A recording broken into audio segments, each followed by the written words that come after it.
வணக்கம். அதிரடியின் இன்றைய பிரதான செய்திகள். முதலில் தலைப்புச் செய்திகள். வித்யா கொலை வழக்கில் தனக்குத்தானே தண்டனையை விதித்துக் கொண்ட கைதி சிறைக்குள் உயிர் மாய்த்த சம்பவம் நடந்தது என்ன? திடீரென சுற்றி வளைக்கப்பட்ட விமல் வீரவன்ச விசாரணையின் பின் நீதிமன்றில் முன்னிலைப்படுத்தப்பட்ட போது தலை தப்பிய சம்பவம், பிறப்பிக்கப்பட்ட அதிரடி உத்தரவு. நாட்டில் திடீரென எகிறிய தேங்காயின் விலை எவ்வளவு தெரியுமா? வெளியான விலை நிலவரம். அனுரவின் ஆட்சியை கலைக்க எதிர்க்கட்சிகள் போடும் சதித்திட்டம், செப்டம்பர் மாதத்தில் மாபெரும் போராட்டமாம், வெளியான பகிரங்க அறிவிப்பு. கடற்தொழிலுக்கு சென்று வீடு திரும்பாத 19 வயது இளைஞன் தீவிர தேடுதலில் சக மீனவர்கள் பதிவு செய்யப்பட்ட முறைப்பாடு. 2029 ஆண்டும் அனுரதான் ஜனாதிபதி, எவரும் தடுக்க முடியாது, அமைச்சர் வெளியிட்ட அதிர்ச்சி தகவல். இறுதிக்கட்ட போரில் ஏற்பட்ட மனித உரிமை மீறல்கள் வசமாக சிக்கிய முன்னாள் ராணுவ தளபதி சவேந்திர சில்வா தனது நிலைப்பாட்டை ஒப்புக்கொண்ட சம்பவம், அமெரிக்கா விடுத்த அதிரடி தடை. தேசப்பந்து தென்னக்கோனுக்கு எதிராக குற்றப்பத்திரிகை, உயர் நீதிமன்றம் வரை சென்ற முக்கிய அறிவிப்பு. முதல் 40 நாடுகளுக்கு இலவச விசா, இலங்கை அரசாங்கம் சுற்றுலா பயணிகளுக்கு வழங்கும் விசேட சலுகை இன்று முதல் நடைமுறையாகும் திட்டம். தொடர்பென விரிவான செய்திகள். விரிவான செய்திகளுக்கு செல்ல முன்னர் இது போன்ற செய்திகளை உடனுக்குடன் அறிந்து கொள்ள எமது அதிரடி சேனலை சப்ஸ்கிரைப் செய்து கொள்ளுங்கள். பொங்கடுதீவு வித்யா படுகொலை வழக்குடன் தொடர்புடைய மரண தண்டனை கைதி ஒருவர் உயிரிழந்த நிலையில் காணப்பட்டுள்ளார். யாழ்ப்பாணம் சிறைச்சாலையில் இன்று காலை அவர் தவறான முடிவெடுத்து உயிரை மாய்த்துக் கொண்டுள்ளதாக எமது செய்தியாளர் தெரிவிக்கின்றார். பூபாலசிங்கம் ஜெயக்குமார் என்ற கைதியே இவ்வாறு உயிரிழந்துள்ளதாக தகவல்கள் வெளியாகியுள்ளன. இந்த சம்பவம் தொடர்பாக மேலும் தெரிய வருவதாவது, வித்யா படுகொலை வழக்கில் குற்றவாளிகளாக அறிவிக்கப்பட்டவர்களுக்கு ஏற்கனவே யாழ்ப்பாணம் உயர் நீதிமன்றத்தினால் மரண தண்டனை விதிக்கப்பட்டிருந்தது. இதனைத் தொடர்ந்து தங்களுக்கு வழங்கப்பட்ட தீர்ப்பை மீள் பரிசோதனை செய்யுமாறு கோரி அவர்கள் கொழும்பு நீதிமன்றத்தில் மேன்முறையீடு செய்திருந்தனர். அதன் பின்னர் கொழும்பு நீதிமன்றமும் யாழ்ப்பாணம் உயர் நீதிமன்றம் வழங்கிய மரண தண்டனை தீர்ப்பை உறுதி செய்ததாக தெரிவிக்கப்படுகின்றது. இதையடுத்து அந்த தீர்ப்பு வாசிப்பதற்காக குறித்த கைதிகளை இன்று யாழ்ப்பாணம் உயர் நீதிமன்றத்தில் முன்னிலைப்படுத்த வேண்டிய நிலை ஏற்பட்டிருந்தது. அதற்கமைய நேற்றைய தினம் அவர்கள் யாழ்ப்பாணம் சிறைச்சாலைக்கு அழைத்து வரப்பட்டிருந்ததாக தெரிவிக்கப்படுகின்றது. இந்நிலையில் குறித்த கைதி இன்று அதிகாலை உயிரிழந்த நிலையில் காணப்பட்டுள்ளதாகவும், இது தொடர்பில் காவல்துறையினர் மேலதிக விசாரணைகளை முன்னெடுத்து வருவதாகவும் தெரிவிக்கப்படுகின்றது. நாட்டில் தேங்காய் விலையில் வீழ்ச்சி ஏற்பட்டுள்ளதாக சந்தை வட்டாரங்கள் தெரிவிக்கின்றன. இதனிடையே உள்நாட்டு சந்தையில் பெரிய தேங்காய் ஒன்றின் மொத்த விலை 150 ரூபாய் முதல் 165 ரூபாய் வரையில் பதிவு செய்யப்பட்டுள்ளதாக கூறப்படுகின்றது. அதேபோல் சிறிய தேங்காய் ஒன்றின் மொத்த விலை 130 ரூபாய் முதல் 145 ரூபாய் வரையில் பதிவாகியுள்ளதாகவும் தெரிவிக்கப்பட்டுள்ளது. இந்த தகவல்கள் தெங்கு அபிவிருத்தி அதிகார சபை வெளியிட்ட தரவுகளின் அடிப்படையில் தெரிவிக்கப்பட்டுள்ளன. இதேவேளை யாழ்ப்பாணத்தில் பல பகுதிகளிலும் தேங்காய் விலையில் வீழ்ச்சி ஏற்பட்டுள்ளதாக நுகர்வோர் தெரிவிக்கின்றனர். அந்த வகையில் யாழ்ப்பாணத்தில் ஒரு தேங்காய் 80 ரூபாய் முதல் 150 ரூபாய் வரையில் விற்பனை செய்யப்படுவதை காணக்கூடியதாக உள்ளது எனவும் தெரிவிக்கப்படுகின்றது. முன்னாள் அமைச்சர் விமல் வீரவன்ச இன்று தடங்கம போலீசாரால் கைது செய்யப்பட்ட பின்னர் நீதிமன்ற உத்தரவின் பேரில் பிணையில் விடுவிக்கப்பட்டுள்ளார். பத்திரமுல்லையில் அமைந்துள்ள ராணுவ நினைவிடத்தில் ஏற்பாடு செய்யப்பட்டிருந்த ராணுவ வெற்றி நாள் ஒத்திகை நிகழ்வுக்கு இடையூறு ஏற்படுத்தியதாக கூறப்படும் சம்பவம் தொடர்பாக வாக்குமூலம் அளிப்பதற்காக அவர் இன்று காலை தடங்கம போலீஸ் நிலையத்தில் முன்னிலையாகியிருந்தார். அதனைத் தொடர்ந்து மேற்கொள்ளப்பட்ட விசாரணைகளின் பின்னர் இலங்கை தண்டனை சட்டத்தின் 344வது பிரிவின் கீழ் அவரிடமிருந்து வாக்குமூலம் பதிவு செய்யப்பட்டு பின்னர் அவர் கைது செய்யப்பட்டதாக போலீஸ் ஊடகப் பிரிவு தெரிவித்துள்ளது. இதனைத் தொடர்ந்து கைது செய்யப்பட்ட விமல் வீரவன்ச கடுவல நீதவான் நீதிமன்றத்தில் இன்று முன்னிலைப்படுத்தப்பட்டார். வழக்கை பரிசீலித்த நீதிமன்றம் அவரை 5 லட்சம் ரூபாய் பெறுமதியான 2 சரீர பிணைகளின் கீழ் பிணையில் விடுவிக்க உத்தரவிட்டது. இந்த சம்பவம் கடந்த 19ஆம் தேதி நடைபெற்ற ராணுவ வெற்றி நாள் ஒத்திகை நடவடிக்கையின் போது போது பத்தரமுல்லை போர் வீரர்கள் நினைவு தூபி பகுதியில் ஏற்பட்ட பதற்றமான நிலைமை தொடர்புடையதாக தெரிவிக்கப்படுகின்றது. அந்த நேரத்தில் சுமார் 35 பேர் அடங்கிய குழுவுடன் சென்ற விமல் வீரவன்ச கடமையிலிருந்த போலீசாருடன் முரண்பட்டதாகவும் பாதுகாக்கப்பட்ட பகுதிக்குள் பலவந்தமாக நுழைய முயன்றதாகவும் குற்றச்சாட்டு முன்வைக்கப்பட்டுள்ளது. இதன் அடிப்படையில் அந்த சம்பவம் தொடர்பான மேலதிக விசாரணைகளுக்காக அவர் இன்று தலங்கம போலீஸ் நிலையத்திற்கு அழைக்கப்பட்டிருந்த நிலையில் கைது நடவடிக்கை மேற்கொள்ளப்பட்டதாக தெரிவிக்கப்பட்டுள்ளது. இந்நிலையில் நீதிமன்றம் அவருக்கு பிணை வழங்கியதைத் தொடர்ந்து அவர் நீதிமன்ற உத்தரவின் கீழ் விடுவிக்கப்பட்டுள்ளதாக தெரிவிக்கப்படுகின்றது. 2029 ஆண்டு நடைபெறவுள்ள ஜனாதிபதி தேர்தலில் அனுரகுமார் திசாநாயக்க மீண்டும் ஜனாதிபதியாக தேர்ந்தெடுக்கப்படுவதை யாராலும் தடுக்க முடியாது என அமைச்சர் சுனில் குமார் கமகே தெரிவித்துள்ளார். அத்துடன் தற்போதைய அரசாங்கம் நாட்டின் பொருளாதாரத்தை நிலைப்படுத்தி மக்கள் மத்தியில் நம்பிக்கையை அதிகரித்துள்ளதாகவும் அவர் குறிப்பிட்டுள்ளார். பொதுக்கூட்டம் ஒன்றில் உரையாற்றிய போதே அமைச்சர் இந்த கருத்துக்களை வெளியிட்டுள்ளார். மேலும் கடந்த காலத்தில் தவறான தீர்மானங்கள் மற்றும் தவறான ஆட்சி காரணமாக இலங்கை திசையற்ற நிலைக்கு தள்ளப்பட்டிருந்ததாகவும் ஆனால் தற்போதைய அரசாங்கம் அந்த நிலையை மாற்றியுள்ளதாகவும் அவர் வலியுறுத்தியுள்ளார். அதேவேளை வெளிநாடுகளில் வாழும் இலங்கையர்களின் ஆதரவு காரணமாக நாடு இதுவரை இல்லாத அளவுக்கு அதிக வெளிநாட்டு தொழிலாளர் பண பரிமாற்றங்களை பதிவு செய்துள்ளதாகவும் அமைச்சர் சுனில் குமார் கமகே தெரிவித்துள்ளார். களுவாஞ்சிக்குடி கடற்பகுதியில் கடற்தொழில் படகில் சென்ற 19 வயது இளைஞர் ஒருவர் காணாமல் போயுள்ளதாக தெரிவிக்கப்படுகின்றது.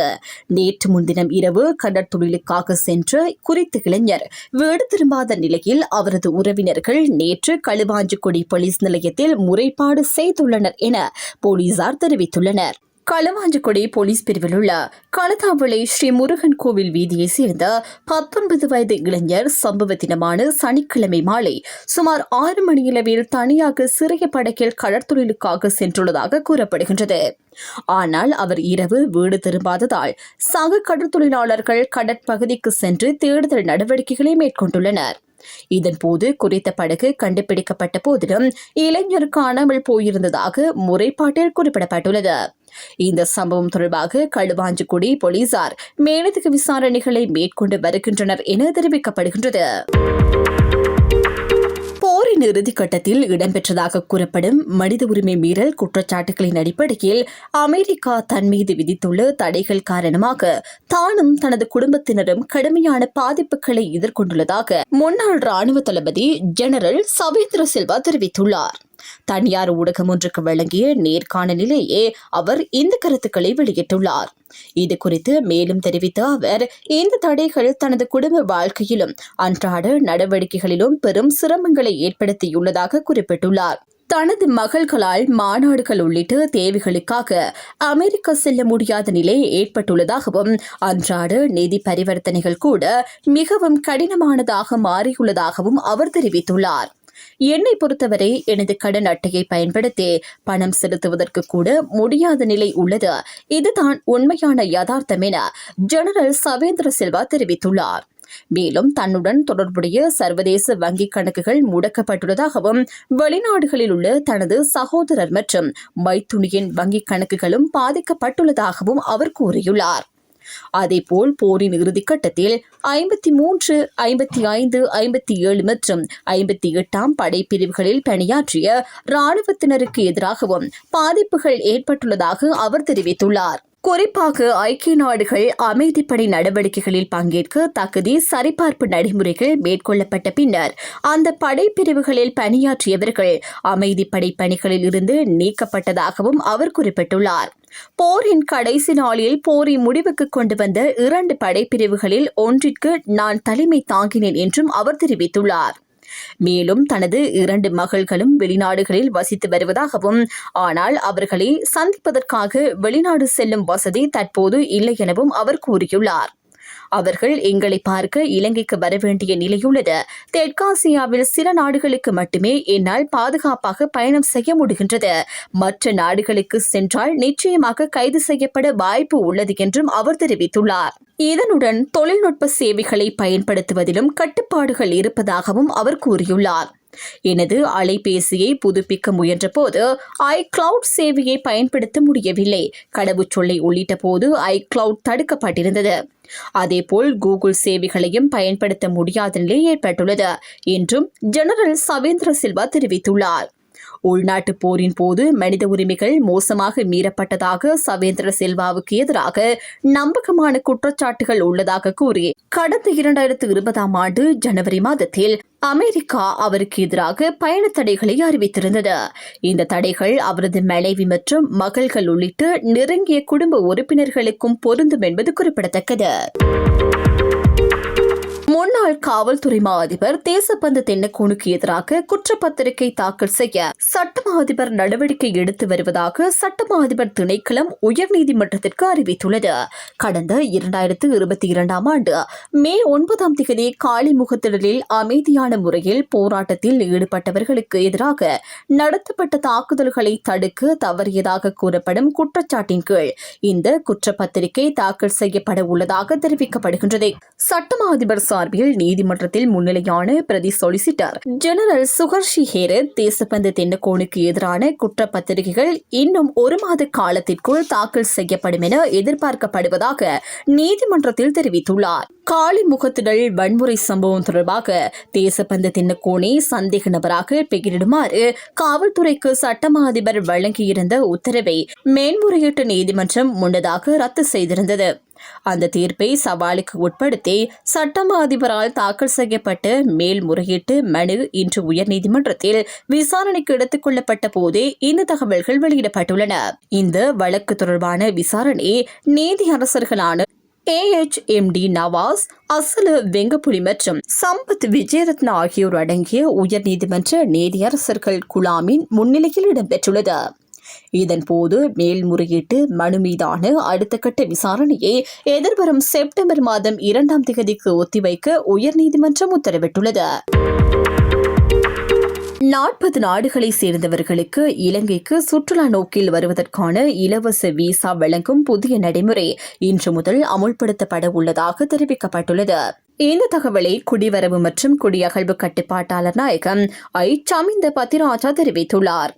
இந்த புதிய திட்டத்தின் கீழ் தகுதியுள்ள வெளிநாட்டு பிரஜைகள் இரட்டை நுழைவு அனுமதியுடன் 30 நாட்களுக்கு செல்லுபடியாகும் இலவச இலத்திரனியல் பயண அங்கீகாரத்தை பெற்றுக்கொள்ள முடியும் என அவர் குறிப்பிட்டுள்ளார். அதன்படி Australia, Austria, Bahrain, Belarus, Belgium, Canada, China, செக் குடியரசு, Denmark, Finland, France, Germany, India, Indonesia, Iran, Israel, Italy, Japan, Kazakhstan மற்றும் குவைத் ஆகிய நாடுகளின் பிரஜைகள் இந்த திட்டத்தின் கீழ் பயன்பெற உள்ளனர். அதேபோல் மலேசியா, நேபாளம், Netherlands, New Zealand, Norway, Oman, Pakistan, Poland, Qatar, Russia, Saudi Arabia, தென்கொரியா, ஸ்பெயின், ஸ்வீடன், சுவிட்சர்லாந்து, தாய்லாந்து, துருக்கி, ஐக்கிய அரபு அமீரகம், ஐக்கிய ராஜ்யம் மற்றும் அமெரிக்கா ஆகிய நாடுகளின் பிரஜைகளுக்கும் இந்த விசேட சலுகை வழங்கப்பட்டுள்ளது. மேலும் மாலைத்தீவுகள், சேசல்ஸ் மற்றும் சிங்கப்பூர் நாட்டினரும் ETUA நடைமுறையின் கீழ் தொடர்ந்தும் கட்டணமின்றி அனுமதி பெறுவார்கள் என தெரிவிக்கப்பட்டுள்ளது. அதேவேளை ஆரம்ப 30 நாள் காலத்திற்கு பின்னரும் இலங்கையில் தங்கியிருக்க விரும்பும் வெளிநாட்டு பயணிகள் தேவையான கட்டணத்தை செலுத்தி விசா நீடிப்புக்காக விண்ணப்பிக்க முடியும் என குடிவரவு மற்றும் குடியகழ்வு திணைக்களம் அறிவித்துள்ளது. ஜனாதிபதி அனுர்குமார் திசாநாயக்கவின் அரசாங்கத்திற்கு 2 ஆண்டுகள் பூர்த்தியாகும் எதிர்வரும் செப்டம்பர் 22 இந்த ஆட்சியை எதிர்த்து மாபெரும் மக்கள் போராட்டத்தை வீதியில் இறங்கி ஆரம்பிப்போம் என ஐக்கிய குடியரசு முன்னணியின் தலைவரும் முன்னாள் அமைச்சருமான பாட்டாளி சம்பிக்க ரணவக்க தெரிவித்துள்ளார். பொய்யையும் திருட்டையும் ஒன்றாக தோற்கடிப்போம் என்ற துணிப்பொருளில் கூட்டு எதிர்க்கட்சிகள் இணைந்து கம்பகா ஜாகில பிரதேசத்தில் நடைபெற்ற பிரம்மாண்ட பொதுக்கூட்டத்தில் கலந்து கொண்டு உரையாற்றும் போதே அவர் இந்த அறிவிப்பை வெளியிட்டுள்ளார். அவர் மேலும் தெரிவித்ததாவது, தற்போதைய அரசு ஆட்சிக்கு வந்து 18 மாதங்கள் கடந்துள்ள போதிலும் ஆரம்பிக்கப்பட்ட பல வேலை திட்டங்கள் இன்று முழுமையாக தோல்வியடைந்துள்ளதாகவும் குற்றம் சாட்டியுள்ளார். தூய்மையான நாட்டை உருவாக்குவதாக கூறி ஆரம்பிக்கப்பட்ட திட்டம் மக்கள் எதிர்ப்பால் செயலிழந்து போயுள்ளது. இதன் விளைவாக நகரங்களில் குப்பைகள் மலை போல் குவிந்து கிடக்கின்றன எனவும் அவர் தெரிவித்துள்ளார்.